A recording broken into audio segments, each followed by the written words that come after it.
Hello students and my dear friends, I am Dr. Shalini Shukla and today is 25th of July 2020 Saturday. Inspiration of the day is simplicity is the ultimate sophistication. In today's discussion we are going to cover these articles. So let's start with article number 1 given on page number 1. Bank NPAs may surge to 14.7% in worst case RBI.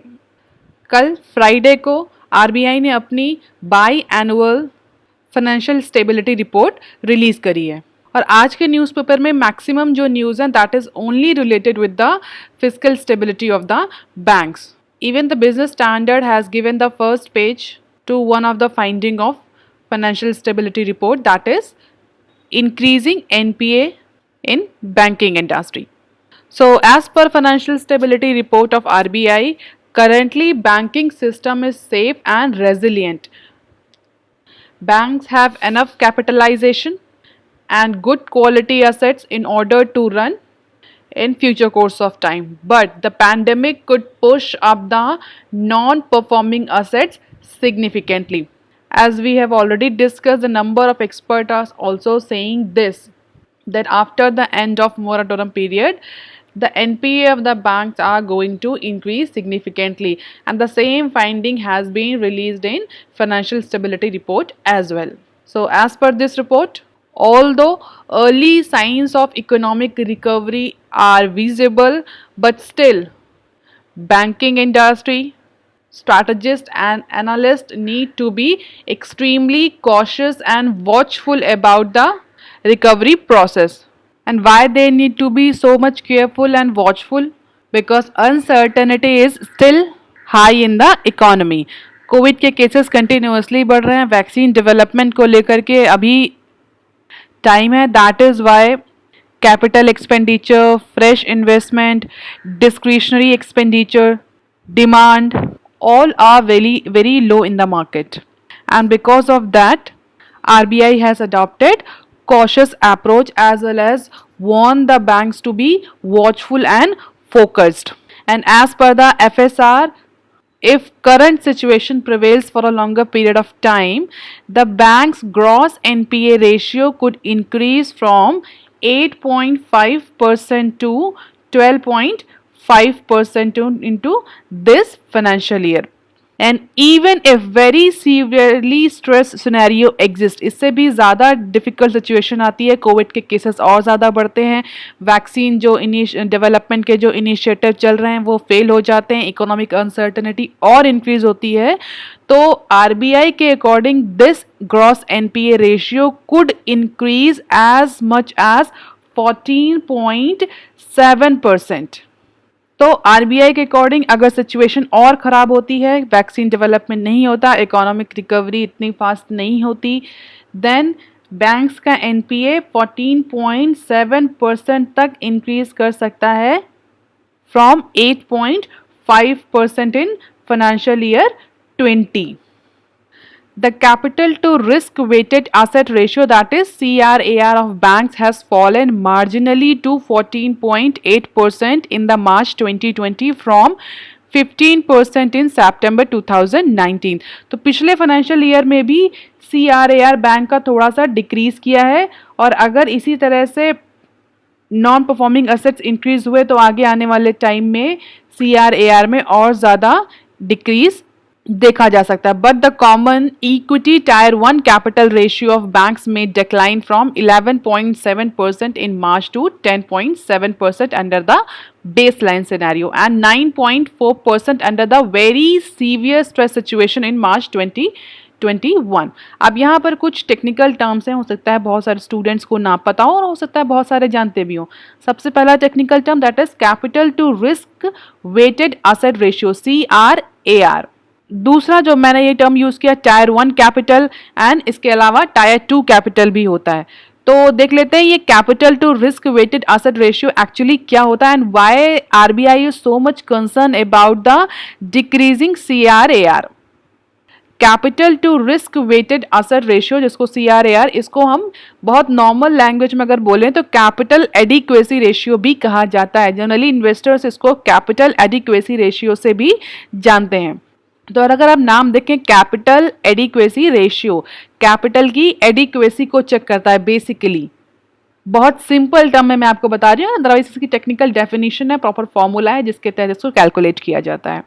But अगर आप ध्यान से देखें, याद करने के purpose से, तो कैपिटल एडिक्वेसी, कैपिटल कितना एडिक्वेट है बैंक्स के पास, किस लिए एडिक्वेट है, आगे आने वाले फ्यूचर अनसर्टेन लॉसेस के लिए।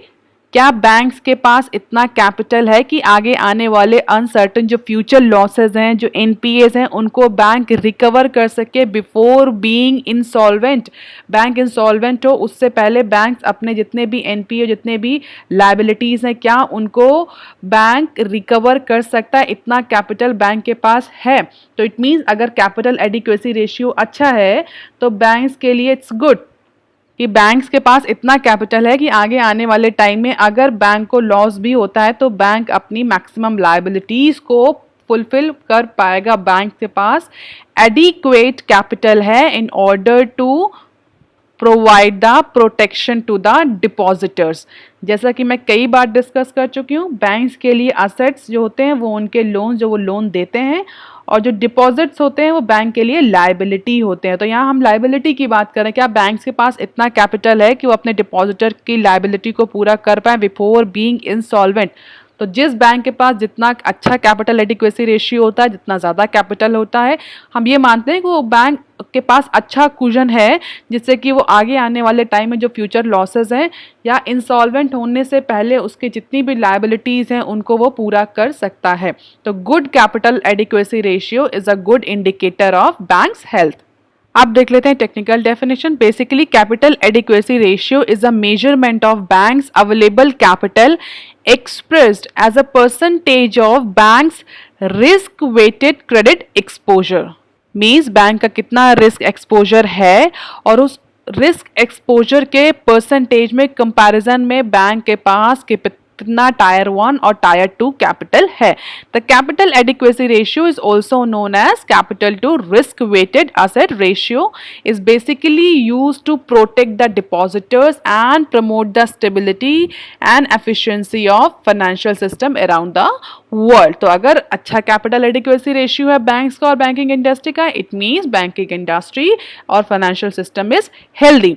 और अगर डिक्रीज हो रहा है तो it means banks do not have sufficient capital in order to fulfill its liability before being insolvent।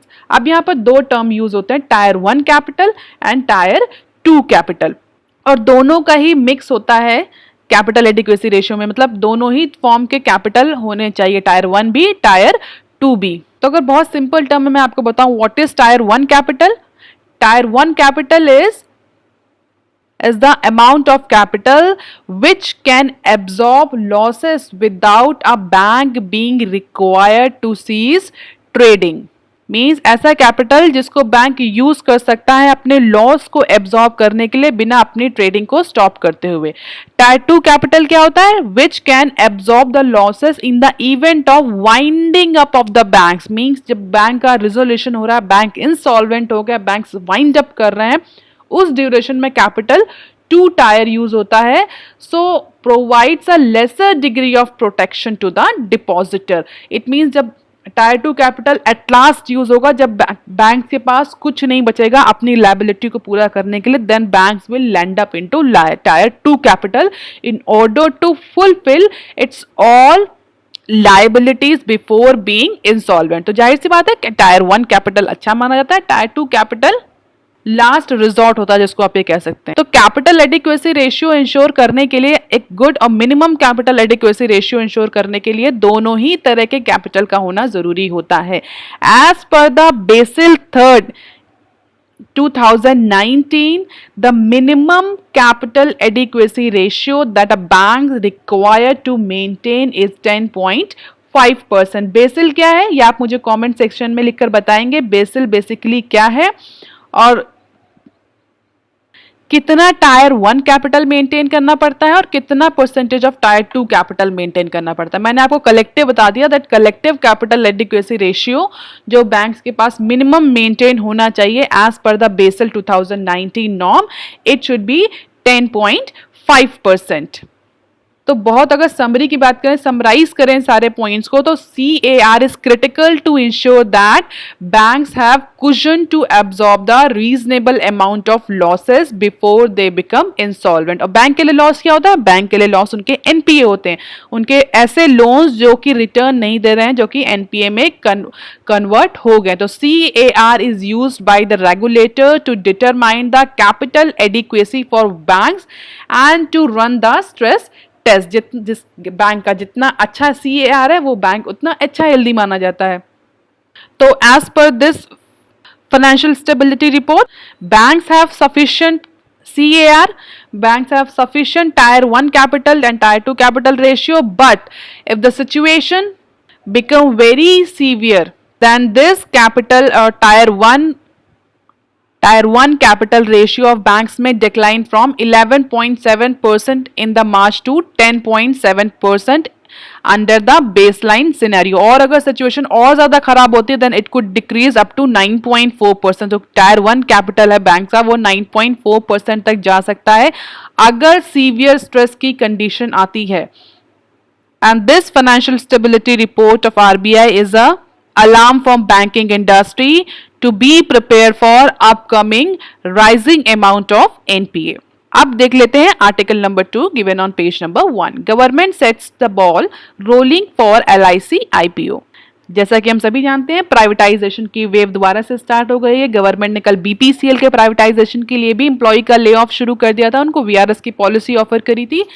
और जैसा पहले भी न्यूज में डिस्कस हो चुका है कि LIC is also going to privatise, and for that government has started the process by hiring the 11 companies to play the pre-IPO transaction advisor role of Life Insurance Corporation of India।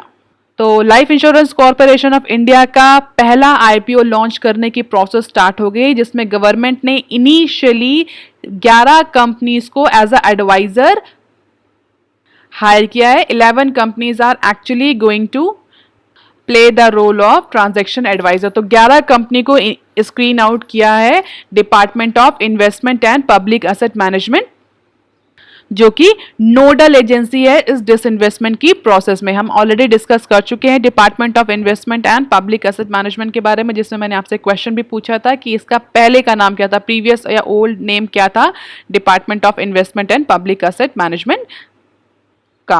तो department of investment and public asset management nodal agency है disinvestment process को carry out करने के लिए। उसने 11 companies को screen out किया है, जिसमें से अगर हम बात करें मेजर जो कंपनी, कई सारी नॉन इन्वेस्टमेंट बैंक्स भी हैं, बैंक्स ने भी पार्टिसिपेट किया है। तो all these are the companies which are actually screened out by DIPM, Axis Bank, Citibank and so many other renowned names. तो बहुत जल्दी या बहुत रिसेंटली LIC का IPO देखने को मिलेगा। अगर हम बात करें इस फाइनेंशियल ईयर की, तो गवर्नमेंट ने इनिशियली इवन कोविड-19 से पहले ही इस फाइनेंशियल ईयर के बजट में ये डिसाइड कर दिया था कि इस फाइनेंशियल ईयर में गवर्नमेंट बहुत बड़े अमाउंट में डिसइन्वेस्टमेंट करेगी और डिसइन्वेस्टमेंट के थ्रू अप्रॉक्सीमेटली 2.1 ट्रिलियन का रिवेन्यू कलेक्शन का टारगेट सेट किया गया था इस फाइनेंशियल ईयर में। हालांकि कोविड-19 की वजह से ये प्रोसेस थोड़ी सी स्लो हो गई, लेकिन जब इकोनॉमी दोबारा से रीओपन हुई, गवर्नमेंट ने चाहे वो BPCL हो, LIC हो,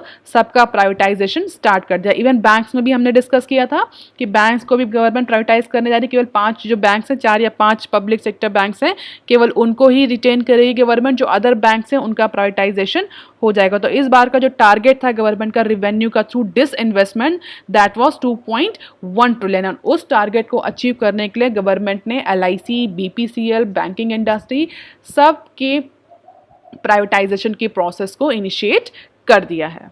अब देख लेते हैं article number 3 given on page number 6। Actually इस आर्टिकल में 3 आर्टिकल कवर हैं। बेसिकली ये जो RBI ने रिसेंटली फाइनेंशियल स्टेबिलिटी रिपोर्ट कल जो रिलीज़ करी है, उस रिपोर्ट के कुछ हाइलाइट्स हैं। तो मैंने सारी रिपोर्ट्स के जो हाइलाइट्स हैं उनको एक ही न्यूज़ में कवर करने की कोशिश करी, ताकि जो वीडियो है वो बहुत ज़्यादा लेंथी ना हो। इवन बिजनेस स्टैंडर्ड में भी ये एक ही कॉलम में दिए हुए हैं सारी न्यूज़। तो 3 न्यूज़ हैं इसमें। जिसमें जो मेजर फाइंडिंग्स हैं फाइनेंशियल स्टेबिलिटी रिपोर्ट की वो हाईलाइट करी गई है। मेजर फाइंडिंग क्या है? बैंक्स राइजिंग रिस्क अवर्जन में हिंडर द रिकवरी। एक तो इंक्रीज एनपीए जो कि पहले पेज में ही बिजनेस स्टैंडर्ड ने कवर करी है। दूसरा जो फाइनेंशियल स्टेबिलिटी रिपोर्ट ने जो दूसरी की फाइंडिंग दी है वो ये दी है कि बैंक्स का जो रिस्क अवर्जन का बिहेवियर है इस इकोनॉमिक रिकवरी और कोविड-19 के सिचुएशन में, ये रिस्क अवर्जन बिहेवियर बैंक्स का इकोनॉमिक रिकवरी को हिंडर कर रहा है और हिंडर कर सकता है अगर बैंक्स ने इसको इमीडिएटली रिमूव नहीं किया।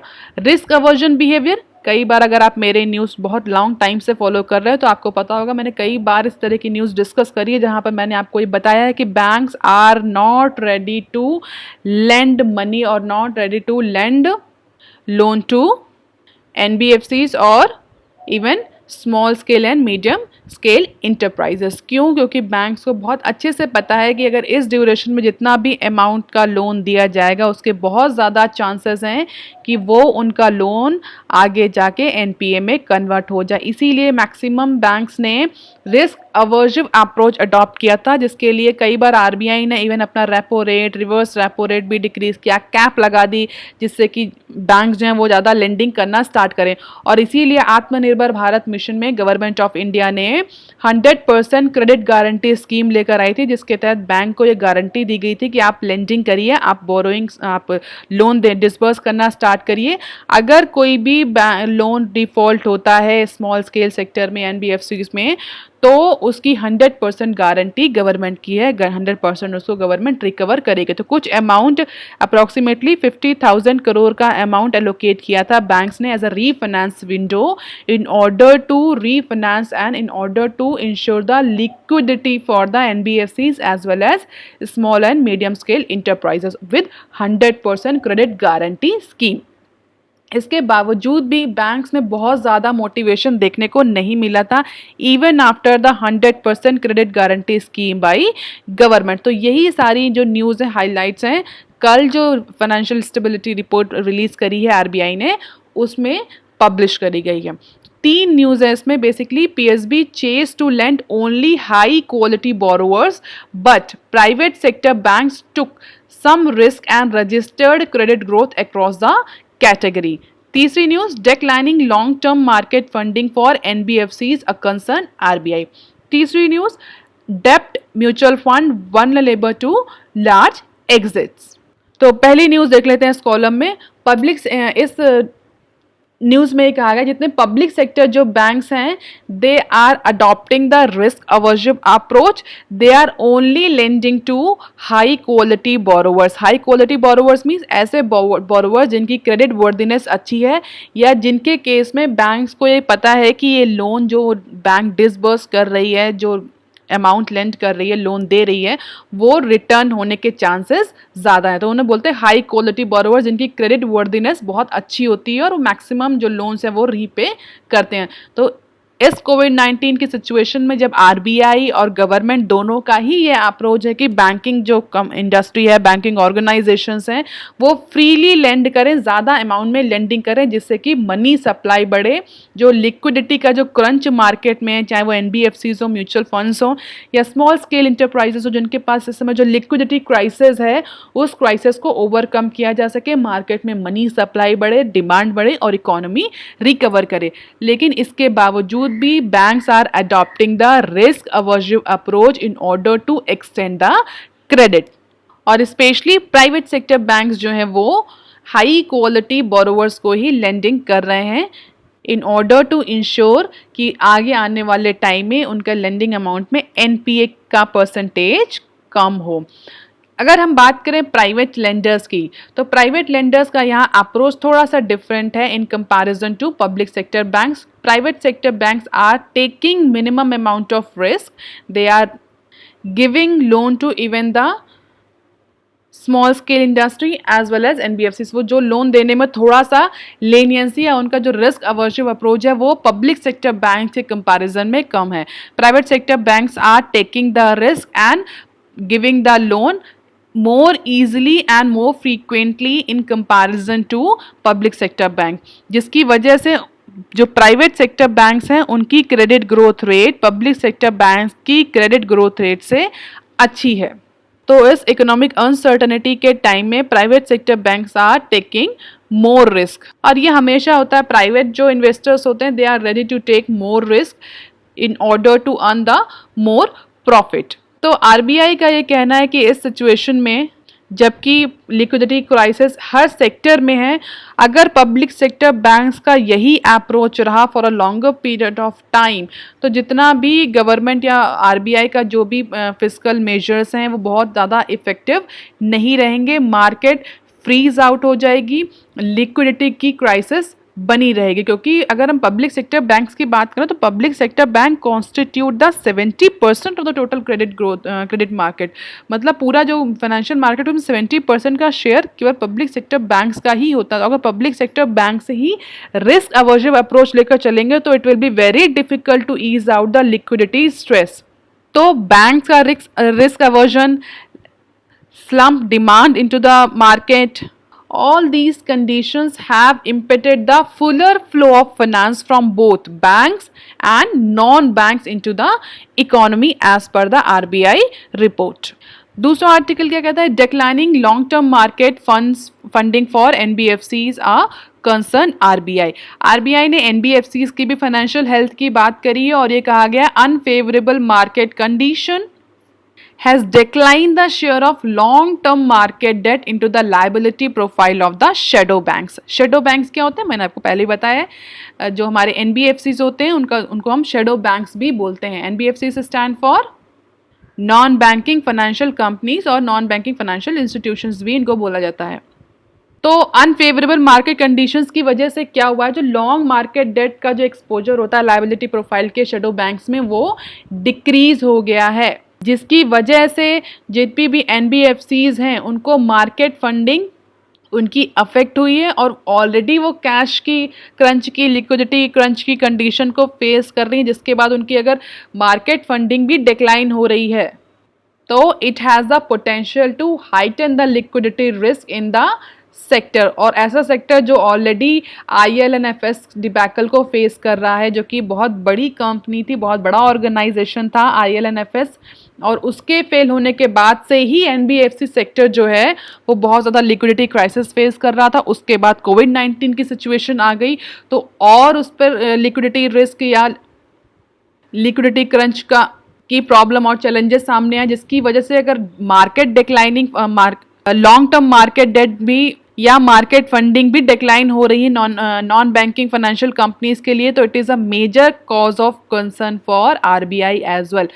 NBFCs are very important for any economy student. ऐसा नहीं कि सारे जो लोन्स होते हैं क्रेडिट ग्रोथ होती है वो सिर्फ बैंकिंग इंडस्ट्री से ही होती है, हमारी नहीं। NBFCs play very important role even for financial inclusion. जो स्मॉल स्केल कंपनीज होती हैं, मीडियम स्केल कंपनीज होती हैं, जो स्मॉल इन्वेस्टर्स होते हैं, उन तक क्रेडिट और फाइनेंस की अवेलेबिलिटी कराना या कराने में एनबीएफसीज का बहुत इंपॉर्टेंट रोल होता है। क्योंकि अगर हम पेनिट्रेशन की बात करें तो बैंकिंग इंडस्ट्री का इतना अच्छा पेनिट्रेशन नहीं होता, specially in case of small investment and small borrowing, तो वहाँ पर NBFCs played a very crucial role.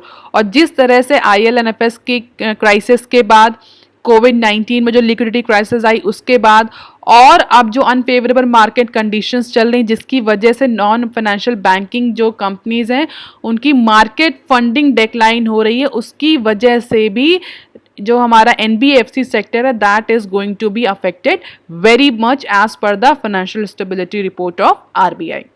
तीसरी न्यूज़ क्या है, debt mutual funds vulnerable to large exit. Mutual fund, अगर एनबीएफसीज की बात करें, जैसे म्यूचुअल फंड जो सेगमेंट है वो बहुत ज़्यादा इम्पैक्ट हुआ है इस कोविड-19 की सिचुएशन में। स्पेशली एक बहुत बड़े म्यूचुअल फंड कंपनी ने अपनी 6 जो डेट स्कीम थी वो क्लोज कर दी थी। आप मुझे नाम लिखकर बताएंगे किस म्यूचुअल फंड की कंपनी ने अपने 6 डेट स्कीम्स को बंद किया था recently because of the liquidity crisis और हाई रिडम्पशन प्रेशर। तो आरबीआई ने अपनी फाइनेंशियल स्टेबिलिटी रिपोर्ट में, जो by annual financial stability report होती है, उसमें म्यूचुअल फंड कंपनीज की भी कंडीशन है, म्यूचुअल फंड इंडस्ट्री की भी फाइनेंशियल हेल्थ के बारे में डिस्कशन किया है। As per the RBI FSR report debt mutual funds remain susceptible to exit from the large ticket investors even as the regulation have been placed cap on single investor holding in a scheme to avoid concentration. तो सेबी का एक rule है जिसमें जिसको single investor holding rule भी बोलते हैं, and as per this existing regulation of Security and Exchange Board of India, no single investor can hold more than 25% of the corpus of mutual fund scheme. कोई भी mutual fund scheme है उसमें एक single investor 25% से ज़्यादा की holding नहीं कर सकता. सेबी का ये रूल बेसिकली इसलिए है कि एक ही इन्वेस्टर या किसी पर्टिकुलर म्यूचुअल फंड स्कीम को डोमिनेट ना करे, कॉन्सेंट्रेशन ना हो इन्वेस्टर्स का या पोर्टफोलियो का. इसीलिए सेबी की ये रेगुलेटरी स्कीम है, रेगुलेटरी मेजर है, जिसके अंदर अगर आप एक सिंगल इन्वेस्टर किसी म्यूचुअल फंड स्कीम में 25% से ज़्यादा का इन्वेस्टमेंट नहीं कर सकता. और इस रेगुलेशन के बाद भी जो हाई टिकट इन्वेस्टर्स हैं, जो बड़े बड़े इन्वेस्टर्स हैं, वो अपनी म्यूचुअल फंड कंपनीज, जो म्यूचुअल फंड उनकी स्कीम्स हैं, उससे एग्जिट कर रहे हैं, जिसकी वजह से जो म्यूचुअल फंड कंपनीज हैं, जो म्यूचुअल फंड स्कीम्स हैं, डेट म्यूचुअल फंड स्कीम्स हैं, that are more susceptible because of this large scale exit of the large ticket investors. अगर हम बात करें इन्वेस्टर प्रोफाइल की for the debt funds of mutual fund, तो हम देख सकते हैं शेयर ऑफ असेट्स कितना है, 64.7% कॉरपोरेट्स हैं इसमें, और यही सेगमेंट जो है येलो सेगमेंट, ये लार्ज टिकट इन्वेस्टर्स कहलाते हैं, और दे आर actually exiting from this debt fund scheme because of the COVID-19 situation or the liquidity crisis. तो 64.7% कॉरपोरेट्स हैं, 29.5% HNIs हैं, 2.9% अदर्स हैं, 2.7% FFIs हैं, और 0.2 बैंक्स का एक्सपोजर. बैंक्स का एक्सपोजर मिनिमम है डेट फंड्स में. मैक्सिमम एक्सपोजर अगर हम बात करें तो कॉरपोरेट्स का और HNIs का है. और आप मुझे कमेंट सेक्शन में लिखकर बताएंगे ये HNIs का फुल फॉर्म क्या होता है. हालांकि सेबी का रूल है 25% का इन्वेस्टमेंट ज़्यादा नहीं, से ज़्यादा इन्वेस्टमेंट किसी एक म्यूचुअल फंड स्कीम में नहीं हो सकता, बट चूंकि ऑलरेडी जो एग्जिस्टिंग हाई टिकट इन्वेस्टर्स हैं वो एग्जिट कर रहे हैं, तो जिसकी वजह से जो ये रूल है 25% का, ये भी ब्रीच हो रहा है. इस 25% के कैप की वजह से जो इन्वेस्टर्स होते हैं वो जनरली अपने 4 to 5 फंड हाउसेस में अपना इन्वेस्टमेंट करते हैं. बट अब चूंकि एग्जिट इंक्रीज हो गया, exit during the stress could still increase the risk of concentration. अब चूंकि मैक्सिमम जो हाई टिकट इन्वेस्टर्स हैं उनको समझ में आ गया इकोनॉमी अनसर्टन है, म्यूचुअल फंड चाहे वो मार्केट हो चाहे वो म्यूचुअल फंड, से बहुत ज़्यादा इन्वेस्टमेंट या ग्रोथ नहीं दिख रही है. इन्वेस्टमेंट के अदर एवेन्यूज में इन्वेस्ट करने के लिए जहाँ से प्रॉफिट ज़्यादा हो, हाई टिकट जो इन्वेस्टर्स हैं वो एग्जिट कर रहे हैं म्यूचुअल फंड की डेट फंड्स की स्कीम से, जिसकी वजह से कॉन्सेंट्रेशन का रिस्क और ज़्यादा इंक्रीज हो गया है. लिक्विडिटी क्राइसिस तो म्यूचुअल फंड्स के पास है तो है, जो एग्जिट हो रहा है उसकी वजह से जो 25% का जो क्लॉज है सेबी का, ये भी वॉलेट होने की स्टेज पर आ गया है. तो इस सारी न्यूज़ को भी आरबीआई ने डिस्कस किया है अपनी फाइनेंशियल स्टेबिलिटी रिपोर्ट में, क्योंकि रिसेंटली म्यूचुअल फंड कंपनीज या म्यूचुअल फंड जो इंडस्ट्री है उसमें बहुत ज़्यादा प्रॉब्लम आई है because of the liquidity crisis and high pressure from redemptions. And if you talk about the moratorium status, तो आप देख सकते हैं कॉर्पोरेट, एमएसएमई, इंडिविजुअल में कितना, public sector banks, private sector banks हैं, एनबीएफसी से सिस्टम है, उनका कितना एक्सपोजर है हर सेक्टर में, और कितना परसेंटेज ऑफ मोराटोरम स्टेटस उनका है, कितने परसेंटेज ऑफ लोन को मोराटोरम दिया गया है. हालांकि हम ऑलरेडी डिस्कस कर चुके हैं, एक इससे पहले कई बार न्यूज़ में डिस्कस किया है हमने कि किस किस सेक्टर में कितना लोन जो है वो मोराटोरम स्टेटस में आ रहा है. इसको याद करने की जरूरत नहीं है, बस एक ग्लांस में देख सकते हैं. और अगर हम बात करें होलसेल क्रेडिट ग्रोथ रेट की, कंपैरिजन करें पब्लिक सेक्टर और प्राइवेट सेक्टर बैंक्स में, तो हम देख सकते हैं इवन ये डार्क जो है bar, that indicates the private sector banks, और जो ग्रे शेड में है that indicates the public sector banks. तो हम इजीली देख सकते हैं कि मैक्सिमम सेक्टर्स में, चाहे वो अगर हम ऑल बोरोवर्स की कैटेगरी देखें, चाहे हम रेटिंग के अकॉर्डिंग बोरोवर्स को ग्रुप करके देखें, या ओनरशिप के अकॉर्डिंग बोरोवर्स को ग्रुप करके देखें, हर सेगमेंट में प्राइवेट सेक्टर बैंक्स ने बोरोइंग्स या क्रेडिट ग्रोथ रेट ज़्यादा अचीव करी है in comparison to public sector banks. तो इस कोविड-19 की सिचुएशन में private sector banks are taking the risk and we can say they are ensuring the money availability in the market more in comparison to private sector banks. Even RBI और government के direction के बाद भी private sector public sector banks जो हैं वो बहुत अच्छा लेंडिंग नहीं कर रहे हैं, बहुत अप्रोप्रिएट अमाउंट में मनी इन्फ्यूजन मार्केट में नहीं कर पा रहे हैं in comparison to private sector bank. Easily आपको दिख रहा होगा डार्क सर्किल हर जगह, ये ग्रे डार्क जो बार है हर जगह ग्रे बार से ज़्यादा है। इट मीन्स जो क्रेडिट ग्रोथ रेट है वो प्राइवेट सेक्टर बैंक्स में ज़्यादा है in comparison to public sector bank. और ये जो डेटा है ये पिछले लास्ट 3 साल का डेटा है, ये सिर्फ कोविड-19 ड्यूरेशन का डेटा नहीं है। This data is since past 3 years। तो ऐसा नहीं है कि ये प्राइवेट सेक्टर बैंक्स ने ये रिस्क का जो अप्रोच है, रिस्क टेकिंग अप्रोच, ये अभी अडॉप्ट किया नहीं है। पिछले कुछ सालों से ये कंटिन्यूअसली देखने को मिल रहा है कि जो प्राइवेट सेक्टर बैंक्स हैं वो बहुत एग्रेसिवली, बहुत ही ज़्यादा अमाउंट में लेंडिंग कर रहे हैं in comparison to public sector banks. अब देख लेते हैं article number 4 given on page number 12। Gold traded at record $1,903।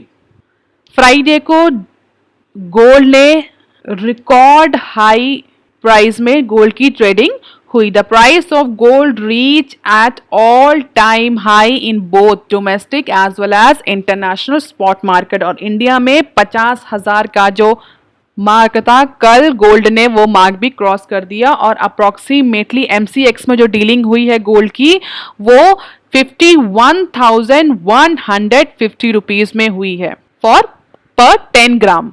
और इवन सारी इंटरनेशनल मार्केट की अगर हम बात करें, जितनी भी इंटरनेशनल स्पॉट मार्केट है, मेटल मार्केट है, उन सब ने में कल गोल्ड ने रिकॉर्ड हाई रेट अचीव किया। The yellow metal breached the $1,900 mark globally and was trading at $1,902.93 an ounce, nearly $3 more than the record closing of 1,909 years ago on September 5। 9 सालों के बाद इस जो 9 सालों के पहले जो मार्क था उसको इस बार क्रॉस कर दिया $3 से ज़्यादा इंटरनेशनल स्पॉट मार्केट में। और अगर इंडिया की बात करें तो इंडिया के MCX में गोल्ड ने रिकॉर्ड हाई अचीव किया है इन केस ऑफ फ्यूचर ऑप्शंस। और ये है डेटा डिफरेंट इंटरनेशनल और नेशनल मार्केट में गोल्ड स्पॉट का और गोल्ड फ्यूचर का कितना पर क्लोजिंग हुई और किस किस डेट में क्लोजिंग हुई, कितने कितने अमाउंट में गोल्ड ने क्लोज है। गोल्ड स्पॉट का है और ये गोल्ड फ्यूचर ऑन CMX। हालांकि इसको भी आपको बहुत ज़्यादा याद करने की जरूरत नहीं है, बस आप देख सकते हैं इंक्रीज होता हुआ आप देख सकते हैं। और एक कंपैरिजन भी यहाँ पर आप देख सकते हैं 2011 से 2020 में। 2011 सितंबर में जब गोल्ड के प्राइसेस बहुत हाई गए थे, चाहे वो गोल्ड स्पॉट हो चाहे वो गोल्ड फ्यूचर हो, और उसके कंपैरिजन में आप फाइनेंशियल ईयर 2020 का डेटा देख सकते हैं। अब क्वेश्चन ये उठता है क्यों सडनली ऐसा क्या हो गया, क्यों गोल्ड के प्राइसेस इतने बढ़ गए हैं। और आप देखें कोविड-19 के ड्यूरेशन में कंटिन्यूअसली गोल्ड के प्राइसेस बढ़ रहे हैं। अगर मैं आपको बहुत सिंपल टर्म में समझाऊं तो gold is one of the very lucrative investment mode, जिसको हम सेफ हैवन भी बोलते हैं। जनरली ऐसे इन्वेस्टर जो बहुत ज़्यादा रिस्क नहीं लेना चाहते, they invest in gold. Physical form में ज़्यादा इन्वेस्ट करना इंडिया में पसंद करते हैं लोग। हालांकि गोल्ड के स्पॉट, फ्यूचर और इलेक्ट्रॉनिक बॉन्ड्स भी आते हैं, उसका भी ट्रेडिंग और सब होता है। तो बेसिकली गोल्ड में तब इन्वेस्ट किया था जब हमारे अदर मोड ऑफ इन्वेस्टमेंट जो होते हैं, जो अदर इन्वेस्टमेंट ऑप्शंस होते हैं, वो बहुत ज़्यादा लुक्रेटिव या अट्रैक्टिव नहीं होते हैं। When interest rate are zero और near zero, then the gold is an attractive medium to have, because you don't have to worry about not getting interest on your gold, and you see the gold prices will rise as uncertainty in the market are rising। जब भी market में, चाहे वो stock market हो, कोई भी market हो, जब भी अनसर्टेनिटी इंक्रीज होगी, इकोनॉमिक अनसर्टेनिटी बढ़ेगी, उसकी वजह से मार्केट में अनसर्टेनिटी बढ़ेगी, मार्केट में बहुत ज़्यादा फ्लक्चुएशंस देखने को मिले, कभी मार्केट एकदम से बढ़ गया, कभी मार्केट एकदम से गिर गया, बिकॉज ऑफ मेनी कंडीशंस कुछ भी हो सकती हैं। तब गोल्ड के प्राइजेस आपको बढ़ते हुए दिखेंगे। Gold is an alternative investment mode for the investors.